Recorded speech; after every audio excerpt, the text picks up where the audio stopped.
So এখন বাজে 5:50, আমি অলমোস্ট রেডি, সবাই রেডি। গাড়ি আছে এখান থেকে 8 কিলোমিটার দূরে এই গ্যারেজে, ওখান থেকে গাড়িটা নিয়ে এসে সবাইকে দিতে হবে। সো চলুন যাওয়া যাক। সো আমি রেডি এখন রাজশাহীর উদ্দেশ্যে যাওয়ার জন্য, গাড়ি রেডি। দেখতে পাচ্ছেন আমার নিশান সানি। সো দোয়া করবেন সবাই যেন জার্নিটা সেফ হয়। গো ভিউয়ার্স, আমরা শিবগঞ্জ মৌসঙ্গর এরিয়াতে আছি। আমরা লোকাল রোড থেকে হাইওয়েতে উঠে গেলাম। এটি Dhaka Rangpur under construction 6 lane highway. সামনেই টিএমএসএস ফিলিং স্টেশন। এখান থেকে গাড়ির জ্বালানি, তেল এবং গ্যাস দুটোই নিয়ে নেব।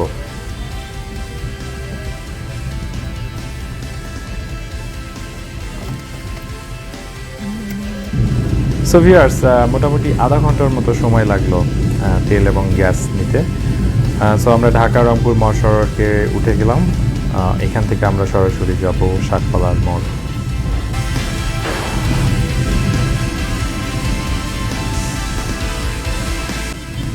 সো সামনে আমরা দেখতে পাচ্ছি মাটিডালি মোড়, বা এই জায়গাকে আমরা বিমান মোড় হিসেবেও জানি। এটি বগুড়ার একটি আইকনিক প্লেস। ভিউয়ার্স, দেখতেই পাচ্ছেন আজকে কিন্তু একটি ব্রাইট সানি ডে। তো সকালের সূর্যটা দেখতে অনেক ভালো লাগতেছে, ডিরেক্ট আমাদের গাড়ির উইন্ড শিল্ডে এসে পড়তেছে। ঢাকা রংপুর হাইওয়ে থেকে আমরা প্রবেশ করতেছি এখন বগুড়া টু রাজশাহী হাইওয়েতে। ভিউয়ার্স, এটি শাকপালার মোড়। কিছুক্ষণ আগে যে শাকপালার মোড়ের কথা আপনাদের উল্লেখ করেছিলাম, সুন্দর একটি বাঁক নিয়ে আমরা রাজশাহী যে রোড, এটি পরিচিত বেশি রাজশাহী রোড নামে। সো রোডটি অসাধারণ। 2 লেনের এই মহাসড়কটি অনেক স্মুথ। আপনারা দেখতে পাবেন দুই পাশে অসাধারণ প্রাকৃতিক সৌন্দর্য, মনোমুগ্ধকর পরিবেশ। সো ভিউয়ার্স, এখনও যারা সাবস্ক্রাইব করেননি চ্যানেলটি সাবস্ক্রাইব করে দিন, পাশে থাকা বেল আইকনটি অন করে দিন এবং অনুরোধ করব ভিডিওতে একটি লাইক দিয়ে দিন। সো চলুন আজকের এই মনোমুগ্ধকর ড্রাইভিং উপভোগ করা যাক। এবং সবশেষে কিন্তু রাজশাহীর অপরূপ সৌন্দর্য কিন্তু আপনারা ভিডিওতে দেখতে পারবেন। সো ভিডিওর শেষ পর্যন্ত থাকবেন আশা করি। ভিউয়ার্স, আপনারা যারা লং ড্রাইভ পছন্দ করেন তাদের জন্য কিন্তু এই রোডটি হতে পারে একটি আদর্শ রোড।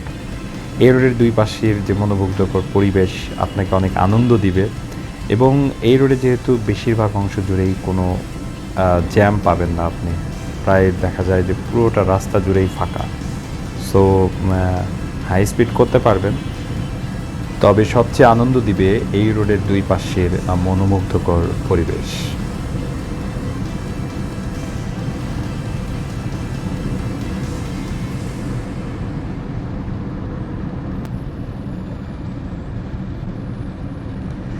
আমি এই মুহূর্তে 80 থেকে 90 এর মধ্যেই গাড়ির গতি রেখেছি। আরও বেশি গতিতে গাড়ি চালানো সম্ভব এই রোডে, যেহেতু এই রোডটা অনেকটাই ফাঁকা।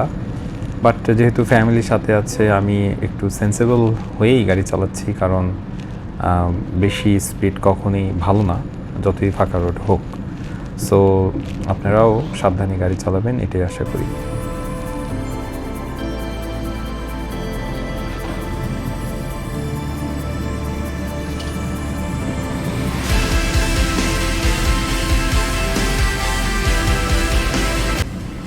এই হাইওয়েতে আসলে এর আগে আমার কখনো গাড়ি চালানো হয়নি।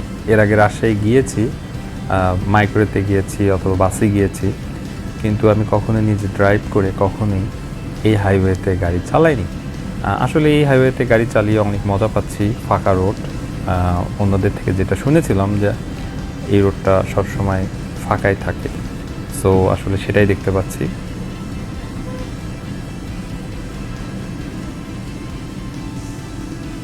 সামনে আমরা একটি বাজার দেখতে পাচ্ছি। এরকম বাজার আপনি মহাসড়কের পাশে 5-6 কিলোমিটার পর পরই দেখতে পাবেন। সো এক্ষেত্রে অনেক সময় ফাঁকা রোডে আসার পর প্রয়োজনীয় জিনিসপত্র আপনারা কিন্তু গাড়ি থামিয়ে এখান থেকে নিতে পারেন।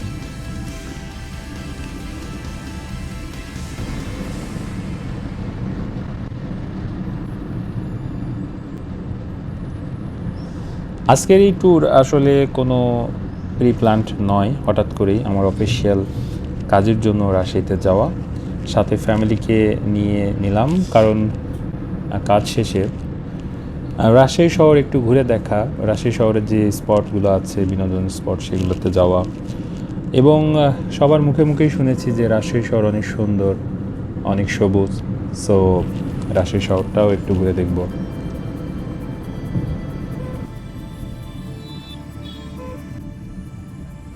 ভিউয়ার্স, আপনাদেরকে একটি ইনফরমেশন দিয়ে রাখি, অনেকেই কিন্তু এই রোডে সোমবারে আসলে একটি বিড়ম্বনায় পড়তে পারেন। সম্ভবত নাটোরের মধ্যে সিংড়ায় একটি হাট আছে যেটা সোমবারেই হয়। সো এই হাটের জন্য কিন্তু অনেক দীর্ঘ জ্যাম পড়ে যায়। সো আমরাও কিন্তু প্রায় ঘন্টাখানিক জ্যামে পড়েছিলাম। সো এটা মাথায় রেখেই কিন্তু বের হবেন। অনেকে অফিসিয়াল কাজে রাজশাহীতে যারা আসেন তাদের কিন্তু এই বাড়তি সময়টুকু নিয়েই বের হওয়া প্রয়োজন, কারণ আমরা মোটামুটি একটি ভোগান্তির মধ্যে পড়েছিলাম। আসলেই অপরূপ সৌন্দর্য, রাস্তার দুই পাশে সবুজ আর সবুজ, প্রাকৃতিক সৌন্দর্যে ঘেরা আমাদের এই বাংলাদেশ। আসলে এই রোডে যেতে যেতে আপনার কখনই বোরিং ফিল হবে না। এমনিতেই তো ফাঁকা রোড, তার মধ্যে এত সুন্দর পরিবেশ।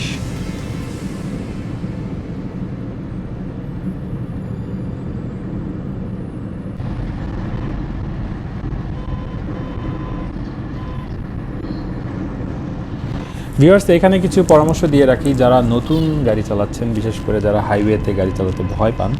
আসলে ভয় পাওয়ার কিছু নাই, তবে সচেতন হতে হবে। মহাসড়ক ফাঁকা দেখে যে আপনি একদম অতিরিক্ত গতিতে গাড়ি চালাবেন তা কিন্তু করবেন না। সামনে পেছনে সাইড যে লুকিং গ্লাসগুলো আছে সেগুলো দেখে আপনি কিন্তু গাড়ি চালাতে হবে, কারণ এখানে কিন্তু সবাই মোটামুটি একটি নির্দিষ্ট গতিতে চলাচল করতেছে, সবার স্পিডই কিন্তু মোটামুটি বেশি। সো ফাঁকা রোড দেখেই যে এখানে দুর্ঘটনা ঘটবে না তা না, অনেক ফাঁকা রোডে কিন্তু অহরহ দুর্ঘটনা ঘটে, জাস্ট সামান্য কিছু সেকেন্ডের ব্যবধানের কারণে। So be careful.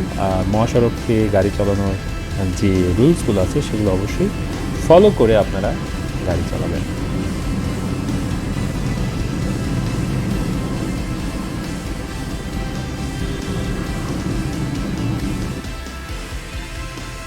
ভিউয়ার্স, আমরা রাজশাহীর প্রবেশ মুখে চলে এসেছি। কিছুক্ষণের মধ্যে আমরা রাজশাহী শহরে প্রবেশ করব।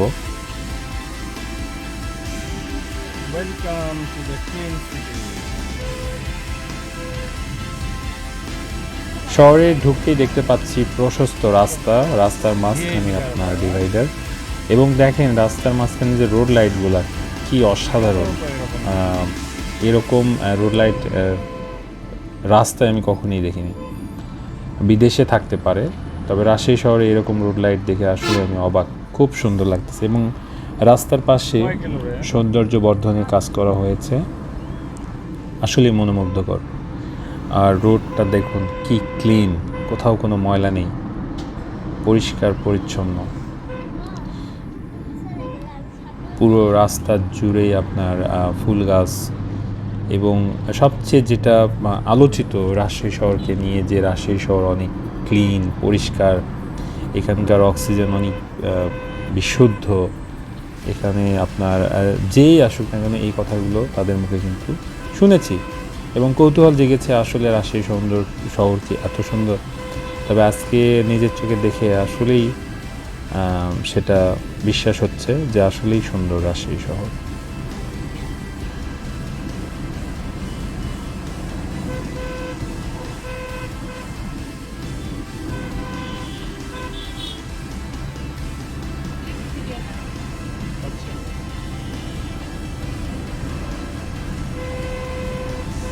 রাজশাহী শহরের শুধু যে রোড সুন্দর বা আপনার রোড সাইড যে আপনার ফুল গাছ বা সৌন্দর্য বর্ধনের যে কাজ করা হয়েছে সেগুলোই সুন্দর তা না। এখানে একটা জিনিস খেয়াল করলাম, এখানকার মানুষজনও অনেক সচেতন, তারা পরিষ্কার পরিচ্ছন্ন রাখছে, এখানকার সিটি কর্পোরেশনকে তারা সহায়তা করতেছে। এটা কিন্তু একটি সিটি কর্পোরেশনের নাগরিক হিসেবে সবার যে দায়িত্ব তারা কিন্তু পালন করতেছে। আসলে নাগরিকরা যদি তাদের দায়িত্ব পালন না করে তাহলে কিন্তু এই শহরকে সুন্দর রাখা সম্ভব নয়। এখানে প্রতিটি প্রতিষ্ঠান যেমন ধরেন বিভিন্ন সরকারি প্রতিষ্ঠান, বেসরকারি প্রতিষ্ঠান প্রায় সবগুলোই কিন্তু পরিষ্কার পরিচ্ছন্ন এবং সুন্দর।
তাদের বিল্ডিংটা সুন্দর থাকে, তাদের এরিয়াটা যেন সুন্দর হয়, বুঝছো?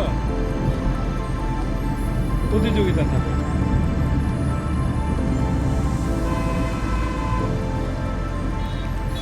আসলে আপনারা এই রাজশাহী শহরের যে রোডগুলো, এইগুলোতে ঘুরেই আপনাদের মন ভরে যাবে। আর এখানকার যে বিনোদন স্পটগুলো আছে সেগুলোতে আর যাওয়াই লাগবে না।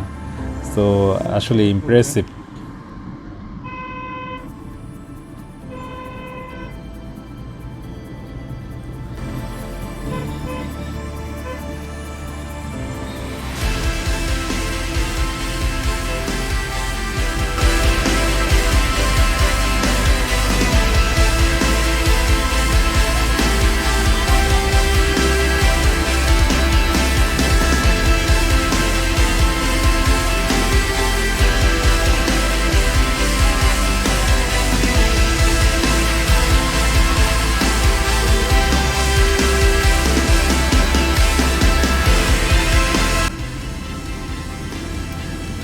ভিউয়ার্স, চলে এসেছি হোটেল এক্স অপোজিট সাইডেই।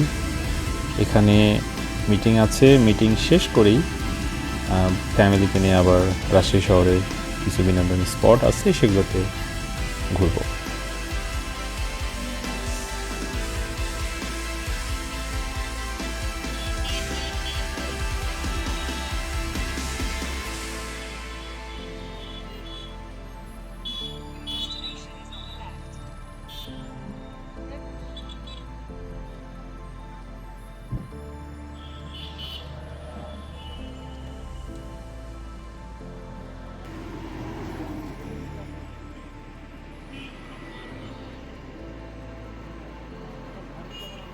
ভিউয়ার্স, চলে এসেছি হোটেল এক্সে। প্রথমে এখানে অফিসিয়াল মিটিং আছে, সেই মিটিংটা সারবো। তারপর মিটিং শেষে আবার ঘোরাঘুরি হবে। সো সাথেই থাকুন।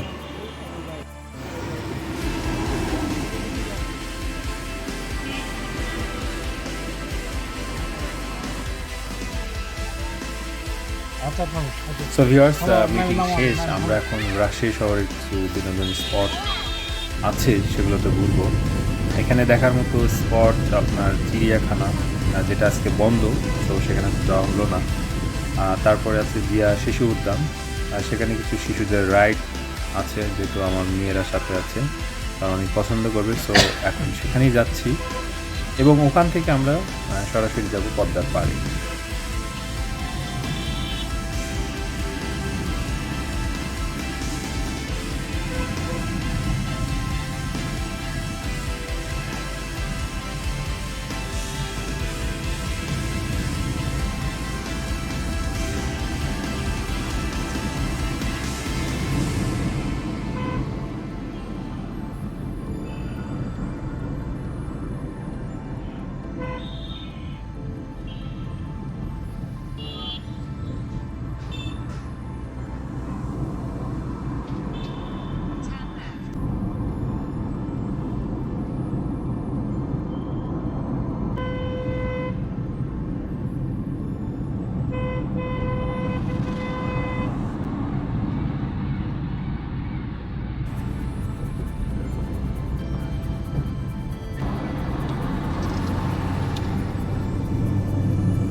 ভিউয়ার্স, আজকের ভিডিও শেষের দিকে চলে এসেছি। আজকের এই ভিডিওটি আসলে কোনো ড্রাইভিং রিলেটেড নয়, আমি ড্রাইভিং রিলেটেড কোনো ভিডিও বানাতে চাইনি। আসলে আমি দেখাতে চেয়েছি রাজশাহীতে যারা বগুড়া থেকে আসবেন, যে রোডটা, সে রোডটা কত সুন্দর এবং রাজশাহী শহরটা কত সুন্দর। সো আপনারা দেখতেই পেয়েছেন যে আসলেই সব কিছু অনেক সুন্দর। সো আপনারা এখানে আসুন, ভিজিট করুন, অনেক ভালো লাগবে। আর যারা সৌন্দর্য পিপাসু তাদের তো আজকের এই ভিডিওটি আমি মনে করি অনেক ভালো লেগেছে। সো অলরেডি আমরা জিয়া উদ্যানের সামনে চলে এসেছি। এগেন সবাইকে ধন্যবাদ জানিয়ে সবার সুস্বাস্থ্য কামনা করে আজকের ভিডিও এখানেই শেষ করছি। আল্লাহ হাফেজ।